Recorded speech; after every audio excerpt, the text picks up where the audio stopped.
Hearty fraternal greetings and good wishes to all the brothers and sisters.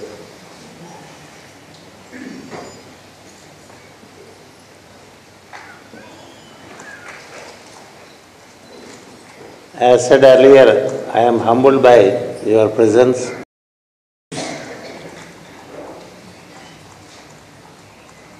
by your preparedness,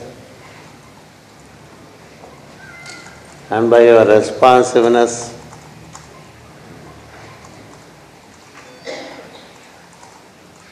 By your commitment to a group life, by your spirit of sharing,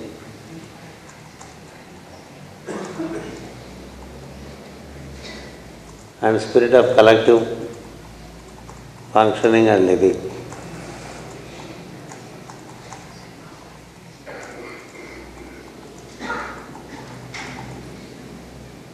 Group living, group activity, group sharing, and group distribution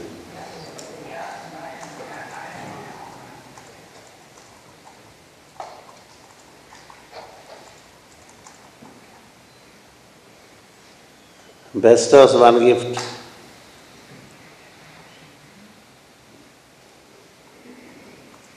That gift is to break the barriers of separativeness.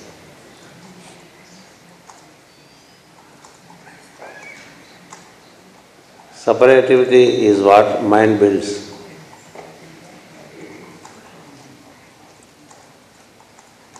Collectivity is what heart desires.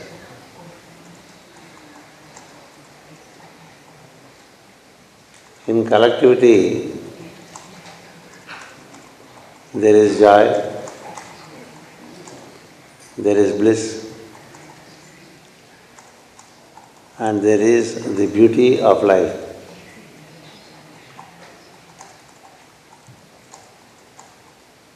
Separativity denies all that.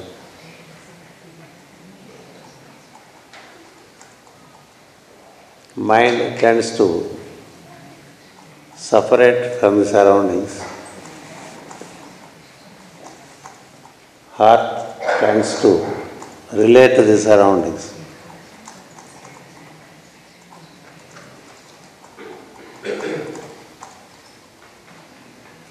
Life is in us and life is around us.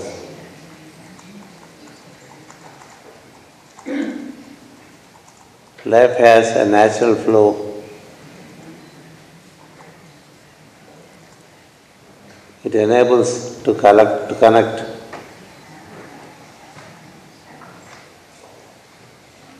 It enables to live in cordiality.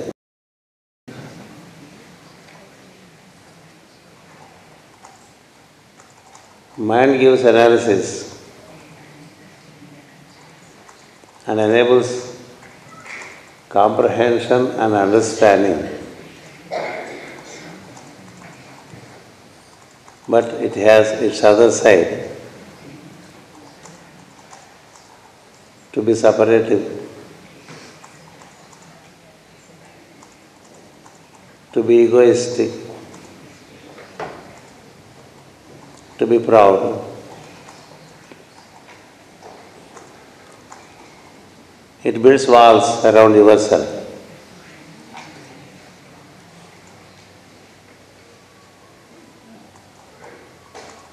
The danger of mind is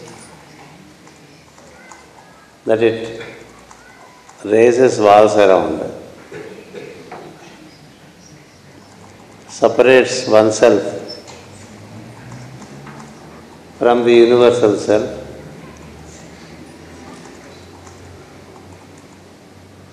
as much as it tends to separate, so much it suffocates. Please remember, separation is suffocation. As much as we tend to be separated, so much we suffocate.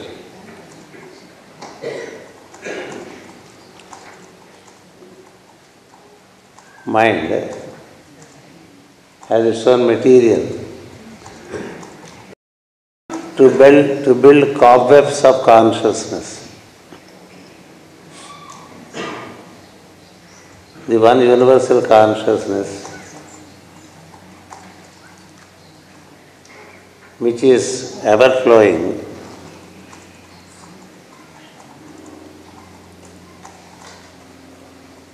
finds itself into whirlpools and builds separate cobwebs. And this separativity causes the pain and the suffering.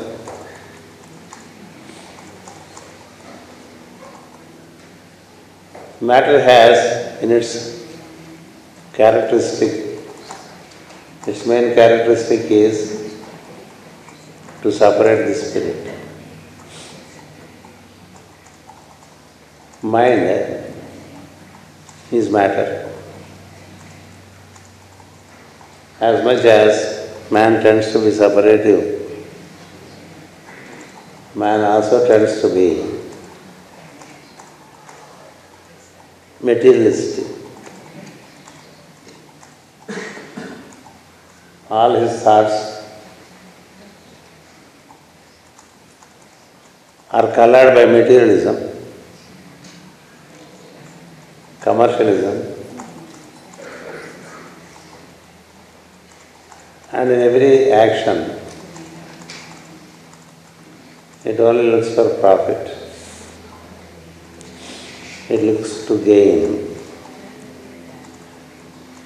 It develops a tendency to seek, contrary to the tendency of offering. Nature offers. All species in nature offer. Man also remains natural, unfolding, beautiful and joyful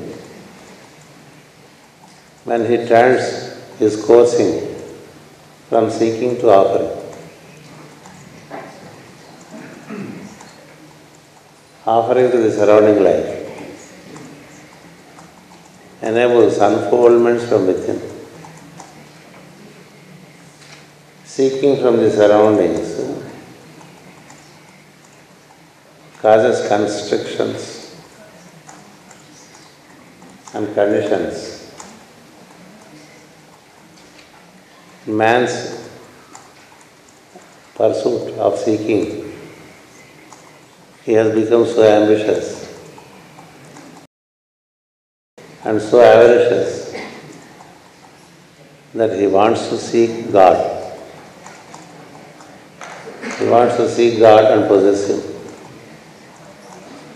All seeking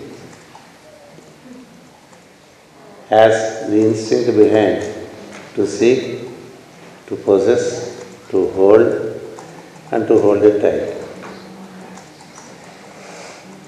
It's like a mosquito trying to gulp the elephant. That's how the mind attempts in its effort to seek, and in such seeking, man becomes a beggar. There are simple beggars and there are glorified beggars. The glorified beggars are those who beg for glory,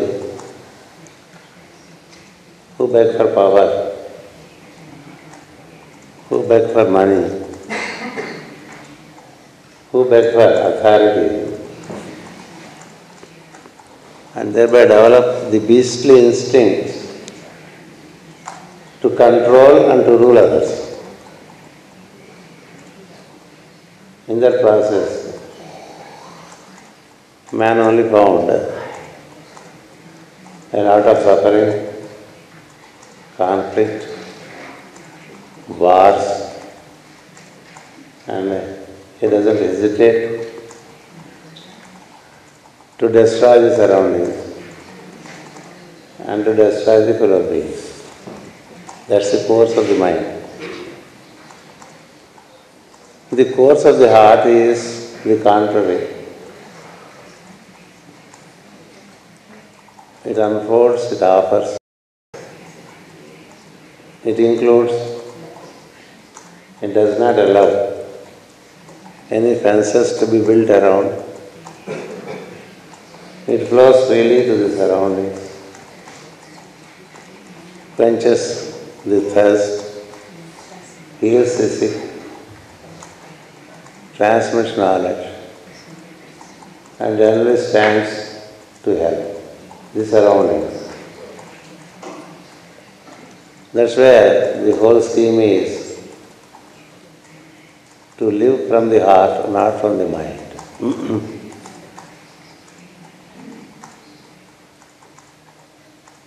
To think from the heart, to see from the heart, to listen from the heart, to sense from the heart the needs of the surroundings, the sufferings of the surroundings, and see what best can be done within the means. As one stands to offer his means, which are to start with limited, tend to be unlimited. For a man of offering, things tend to be unlimited, resources tend to be unlimited. The nature flows through him and fulfills the surroundings. Those who have experienced this stand as examples for others to follow the path. But even in the name of the path, man tends to seek knowledge from the books, try to establish his superiority over others, and thereby again control them, possess them. And again the old tricks of the mind continue. As one tends to offer, he does not let the mind's logic to function anymore. The heart has a different logic. That's how most of the noble ones are understood to be mystical. Mystical because their logic of heart is different from the logic of the mind of a common man. He thinks from the heart, which is different from that of a thinker through the mind. He has a different logic. It's a higher logic. Therefore, to let the man from the field of mind to the field of heart, to lead the man from the field of mind to the field of heart,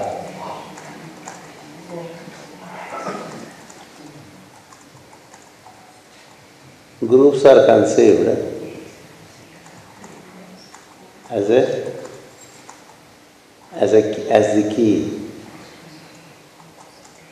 What we call group today was called earlier as satsang, and still earlier it was called Vrindavans. The concept is, I live for others, I live for the group, I share with the group, I communicate and I commune with the group, I live for the group, I enjoy with the group. In this process, individual consciousness disappears into group consciousness. Disappearance of individual consciousness is otherwise not so easy.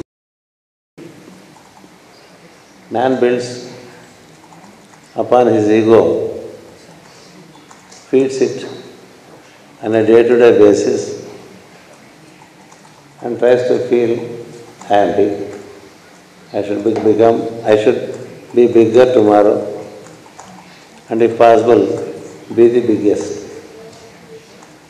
This is how the ego game starts. I have earned $1 million this year, I shall make 2 millions next year. I have a plan, I have a vision. All vision is egoistic vision. It's not a collective good that man thinks when he is in mind. If man thinks that this year I have helped 100, next year I help 200, another year I help 1,000. If the vision is to help as many, it is thinking in terms of others. Thinking of oneself, one's family, limiting it to it, and building pyramids of oneself is mind's game. This is what, once again in the New Age, the masters of wisdom wish to break, to bring simplicity into life by forming groups and sharing with the groups. When we form groups, the group consists of members of mind. Just because we form a group, from the next day they don't become members of heart. Heart is the goal, right? Mind is the beginning. So, men and women of mind come together. Then what happens? They try to establish their superiority over the other. Who should listen to whom? Who should listen to whom is a mind's question. When two persons exist, both have ears, meaning the message of God is both should listen to each other. Both have mouths to speak. Both have voices to speak. People raise their voice to put down others. They have least interest in listening to others. You are required to listen as much as you speak. You are required to be receptive as much as you are transmitting. Slowly, when there are some who listen to you, you become too much of a speaker. You stop listening to your subjects who are around you and start only speaking to them. This is how men with mind tend to be working even in groups, not willing to listen to others, not willing to cooperate. See, you extend cooperation and seek cooperation. So our own mind is put to test in a group life. Am I a listener or a speaker? To start with. Do I distribute? Do I receive?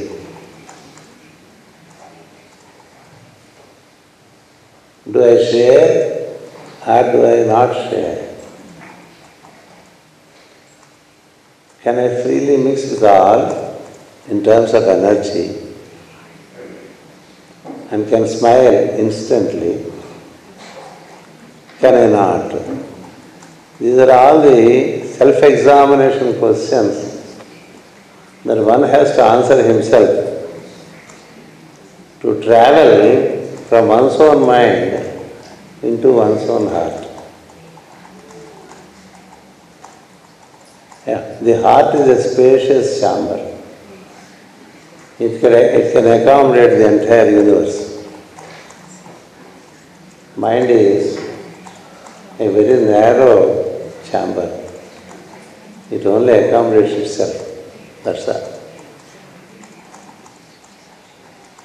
He stands in priority even to the one whom he says he loves. There are stories about it. For want of time, I do not narrate this story. At 7:30 we have to close this session. Only to enable you to eat well and sleep well for tonight. I just want to remind you that we all gathered here by something in us which pulled us to be here. A part of it is built by us, a part of it is built elsewhere. Therefore, it happened that we gathered here. That's why we say, as much we gather, we are also gathered. We are gathered here by something which is within us. It demands a collective living. That makes us to be here. The key to be joyful in a group life depends upon how much I think of offering myself to group life than to think of seeking from the group. That's the game. And if we are generally building the heart, we tend to be offering in life more and more offering, more and more helpful. As much you let your energies flow into surroundings, slowly the tap opens in the upper chambers, that energies flow in. Then you tend to be unlimited. When there is a flow in of energies, there can be a flow out of energies. If you do not flow out, there cannot be a flow in. It's like a tank that is filled, does not flow, further waters can get into it. Fresh waters do not reach into it. There should be an outlet so that there is an inlet and there is an ever-fresh energy flowing through us and keeping us joyful, full of light and full of smile, full of harmony. For that, we do some laboratory experiments in a group life. This is just a laboratory to make a better living after every group life. It seems to be so because from very small group 3 decades ago, it has now grown to be a global group. There are persons coming from southern parts of Argentina, the most distant land from here. There are many members from Argentina, from the United States, from South America, North America, and from India, and from some parts of Europe. We have come to travel from mind to heart, not to show up our minds and not to make an activity of show. It has to be an activity of service, fraternity, and spirit of brotherhood, where there is need for adjustments. Heart tells us how to adjust. Mind tells us how to demand. So we tend to adjust our mind into our heart so that mind remains a point of heart. Let not the heart be a point in mind. Let heart rule us, mind be the handmaid of the heart. Let not mind rule us and heart be a handmaid to be used now and then, even that for our own advantage. That's how mind inverses everything and makes life a conflict. If you walk into the heart, you reverse the inversion, and life is then really beautiful in every sense of that word, beauty. Thank you.